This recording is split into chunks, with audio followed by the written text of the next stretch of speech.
Good afternoon. Good afternoon sa inyo lahat. Ayan. Basta, ano ko. Ayan.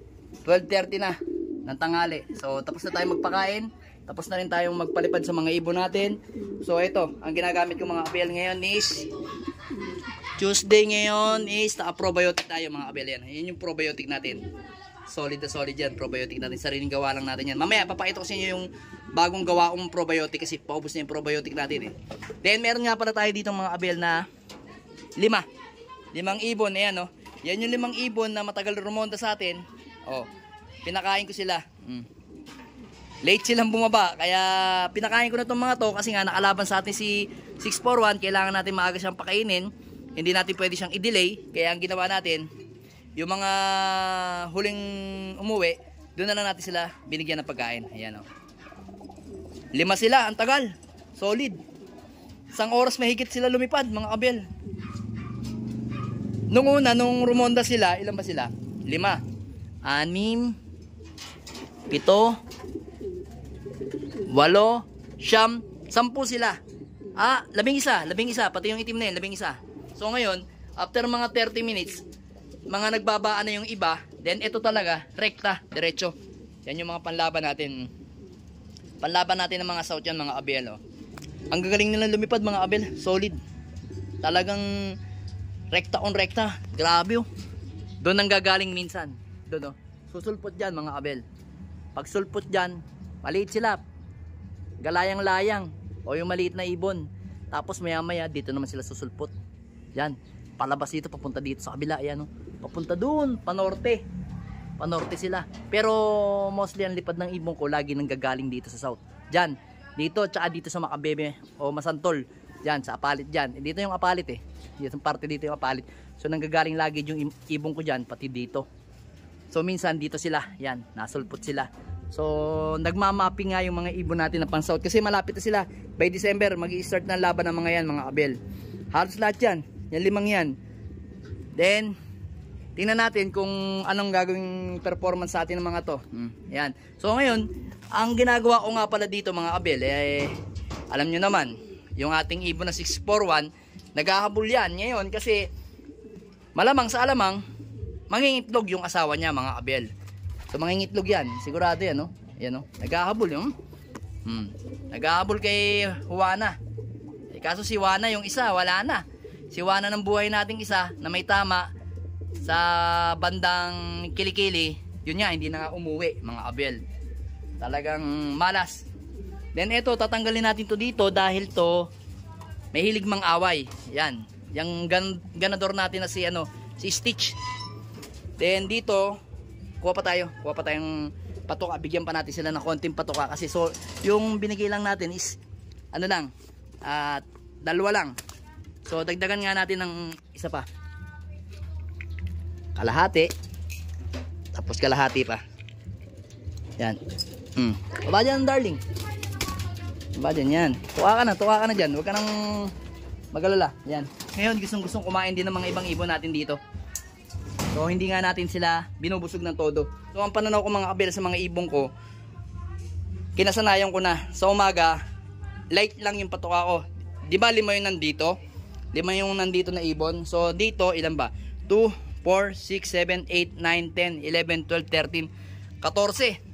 So, ibig sabihin, lahat, kung 14 lahat yan, ang ipakakain ko lang sa kanila is 7 scoop na ganito. Abel, pakita ko sa inyo. Tumalabo talaga yung camera natin. Yan, 7 scoop. Yan. Ganito yung ginagamit ko, 7 scoop. 7 hanggang 8 sa umaga.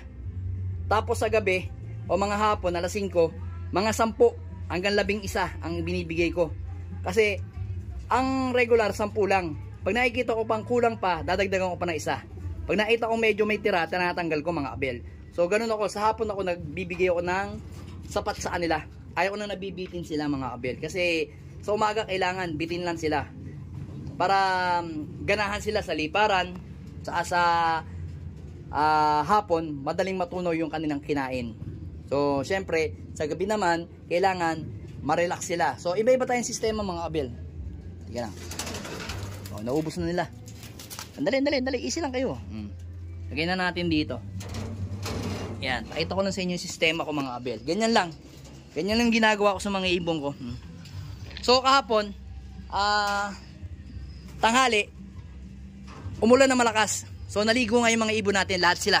Halos pati si 641 naligo mga kabel.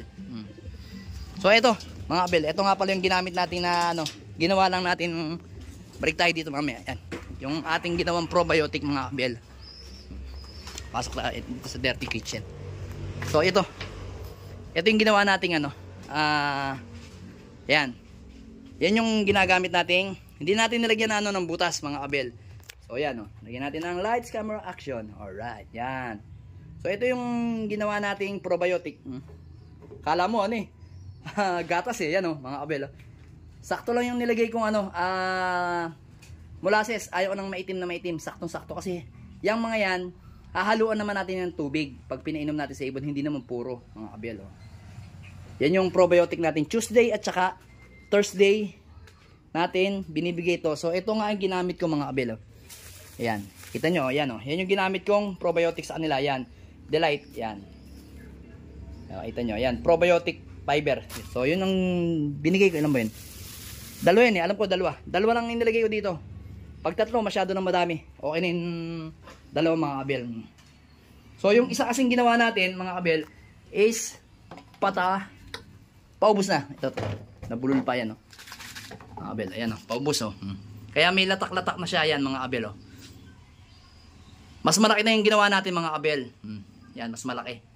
Para matagal-tagal natin gamitin kasi mahaba naman yung ano, yung karera sa south. Kaya ito, saktong-sakto to sa south. Ito naman saktong-sakto pa to sa derby natin sa BBC. Sakto to. Yan. Pagkakasyahin ko na lang to hanggang Santa Ana, Cagayan. Sana maging maganda yung result natin. Yan. Then ito, mga kabel, ano, meron pa tayong brag. So ito, i-peppermint muna natin pero hindi muna natin ilalagay sa rep, mga kabel. Ilalagay lang natin to dito sa ilalim. So every hapon, i-open natin, pasisingawin natin para hindi lumobo yung ano natin. Lalagyan na natin. Then ito naman yung aking pang-cleansing, yung ihi ng palakang may kulugo. Yan. Yan mga kabel. Ito yung ihi ng palakang may kulugo. Yan. Iba yan. Prebiotic naman yan mga kabel.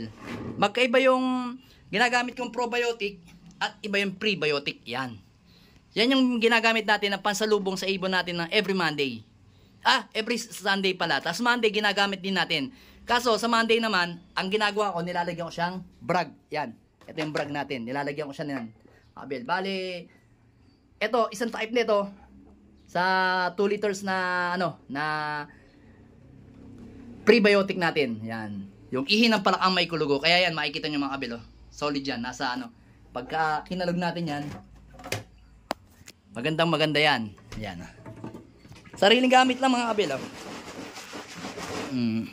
Sariling gamit lang yan mga kabel. Oh. Ito nyo. Yan. Sariling gamit lang yan. Di Tagaytay Loop. So, syempre, sa tagal na nga natin, syempre, nag-experiment tayo ng sa atin. Okay naman. Pwede naman kayong bumili ng, ano, ng probiotic ni Paring Tolome. Napakagaling nun. Napakaganda. Marami siyang binebentang probiotic at saka yung iba pang mga herbal. So ngayon, ako hindi ako nagbebenta mga kabel. Ito, sa akin lang to. At saka yun. Itong ating probiotic at herbiotic. Ayan. Ay, tama. Iba pa pala yung herbiotic ko mga kabel. Yung pinapato ko, ito. Ito pala yung pinapato ko mga kabel. Oh. Iba pa to. Yan. Magkaiba yung tatlong yan. Yan yung ginagamit natin. Herbiotic, ihi ng palakang may kulugo, probiotic, prebiotic, probiotic, at herbiotic. Yan mga kabel. Oh. Pinapatak naman to. Ito naman, pampalakas ng ano, sa mga lungs nila. Yan. Tsaka baga, yan mga baga nila. Pinalalakas nito. Tsaka pantanggal to ng mga toxic sa nasasagap nila sa tawag dito, sa himpapawid. Then ito naman, yan yung tamang pang-cleansing natin, yung ihi ng palakang may kulugo kasi prebiotic yan, saktong-sakto, arrival tsaka Monday. Then pagkatapos nyan, hapon, nagpe-plain water na ako kasi pag hindi tayo nag-plain water, minsan yung ibon, ayaw nang inumin yung ano natin, prebiotic. Kaya kailangan hanggang alas 3 lang, alas 4, tapon na natin, o ibigay natin sa breeder na lang. Then, ngayon Tuesday naman, ang ginamit natin is probiotic. Umaga, plain water tayo, hapon, yan ang gamit natin. Sana maging maganda yung ano natin, result dito sa ating mga ginagawa, mga kabel. Ganun naman talaga tayo eh. Kailangan natin may sarili tayong tag dito. Kumbaga scientist tayo. Kailangan natin magpaka-scientist sa mga ibon natin. So kanya-kanyang hiyangan. Dito ako hiyang na hiyang ako dito. Kasi naalaman ko to sa isa nating kaibigan. Napaka-solid niya. Hindi nagbibigay ng gamot 'yon. Ang gamit niya lang pula at saka puti. Pero wala siyang pabaon sa ibon niya. Pero napaka-solid. Ang galing umuwi ng ibon niya kahit wala siyang binibigay na vitamins na malalakas like mga supra o wala siyang ginagamit. Yan lang. Saka lang na.